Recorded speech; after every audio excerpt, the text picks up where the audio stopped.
Hi, my name is Caitlin Bryce, and I am focused my paper on Alaskan Natives and the education system. This topic was very interesting to me because I am planning on majoring in elementary education and getting my master's in special education. When I read some of these articles that were posted on Blackboard for this topic, I was very shocked at how poorly Native people are treated in the education system, especially the students. Many of the articles focus on how a lot of Indigenous students fall behind in school. According to Barnhart and Cogley, students in Indigenous societies around the world have, for the most part, demonstrated a distinct lack of enthusiasm and experience of schooling. What shocked me the most about this statement was how realistically it is not the students' fault. This is not an issue of students not trying or caring, but that school systems have not yet really geared education toward Native American needs. As mentioned in some of the articles, a lot of the Indigenous students are actually not forgotten of, but they're kind of looked over and maybe not paid as attention to as they should be. All students should feel the need and want to go to school every day, so knowing that they are at home or at school not wanting to be there is very unfortunate. All schools are mainly considered to be westernized. This means that the school curriculum is geared towards the white culture. While this style of teaching or curriculum may work for some students, it does not mean it will work for all students. All students learn at different paces, no matter what race. Everyone has different styles and there's different learning types. Some people learn best sitting in a classroom, looking at notes, listening to lectures, or reading, while others learn best through acting things out, vocalizing things, or through actions like building and or seeing visual things. So teachers really need to understand that and focus a lot of their lesson plans around all the students in the classroom, not just a certain type or the type they want to teach. They need to be able to focus it around all the students, and that could really help a lot of the Indigenous students. Indigenous students struggle a lot in westernized school systems. They are not used to learning the way westernized lessons are structured. The article stated that Indigenous students learn more by actually physically performing a task rather than writing or reading about the subject. And this makes absolute sense because that's what they're used to doing in most of the villages is the elders or their parents show them or tell them stories of how to do something, and then they prove that they can do that task by actually demonstrating and showing them, not by writing about it, not by reading about it. They actually physically perform the task. Barnhart and Cogley state hunting is a great way for Indigenous students to learn. If an Indigenous child, mainly the male in this incident, did not know how to hunt, their family or tribe could all be in danger. This way of learning how to hunt is somewhat of an incentive because no one wants to let their tribe down. So if Indigenous students, like the boys, if they're not familiar with hunting or they don't know how to hunt, they could let their tribe down and put their family in danger of not having food.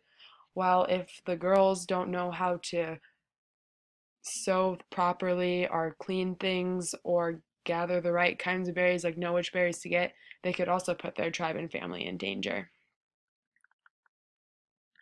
A constant topic we have learned this semester is how the Alaskan Native culture and traditions have been slowly dying down. Many of the elders are very concerned because if the younger generation is unaware of the traditions and culture, how will it get passed on for the generations and generations to come?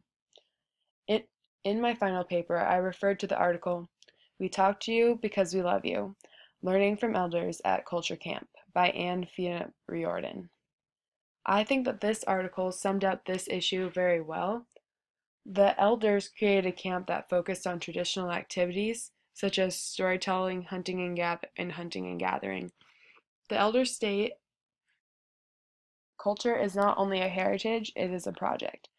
This basically emphasizes the fact that culture is something elders feel needs to be reinforced. It has gone from something that feels natural to something that feels like needs to be more of a chore. And in this camp, the elders actually put aside time each day, an hour aside each day, where everyone in the camp came in and they would do just storytelling. And this was very important because that's one of the main things that needs to be carried on throughout the generations is the stories and knowing how to tell them properly, including all the certain details. And listening in the native culture is a very important skill to have. So that is one of the main things they wanted to emphasize in their camp. Incorporating relevant hands-on activities and native storytelling would really be beneficial to Indigenous and non-Indigenous students in schools. I remember when I was in elementary school, my classmates' parents that were Alaska Native would sometimes come in and share Alaska Native traditional stories and folk tales, or even when we would go to the library on random Wednesdays or something, and the librarian would read us folk tales. It was interesting, and even though I'm personally not Alaska Native, I still felt like I could somewhat connect to the stories because it was about Alaska, or the ones that were geared toward people in Alaska. I was still able to connect to, and I still was able to learn things about the cultures in Alaska and how Alaska became and everything, the history in it. There was also a lot of after school programs I could sign up in for my elementary school. There was a variety of different ones, but my friends and I decided to sign up for one that was on based off Alaska Native beading. And one of my classmates, his mom actually taught the after school program, and it was actually a lot more difficult than I thought it would be, but it was a lot of fun, and I was actually able to take home my beadwork and give it to my mom and everything, and it was a really great experience, something that I won't forget. In my paper, I also talked about how over the years some of the native languages have been lost.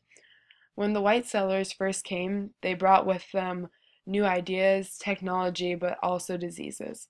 According to Demedney and Leonard and Gilmore, during outbreak of these diseases, native children in rural communities were often separated from their parents and sent to live at mission schools while parents or other family members recovered at home or went outside of Alaska for treatment. The mission schools continued to discourage and punish the children for using their native language. This part I thought was really interesting because the language that they had grown up knowing all their lives, they weren't allowed to use anymore, and anytime they used it, even if it was just to speak to each other, they would get in trouble. So that would just be like if I moved somewhere and I wasn't allowed to speak my language, I don't know how I would be able to adapt like that, but they had to adapt and basically relearn everything through a different language. So even if they fell behind back then in schools, it's obvious that that would probably be one of the main reasons why, because they had to learn through so much more than the other kids had to.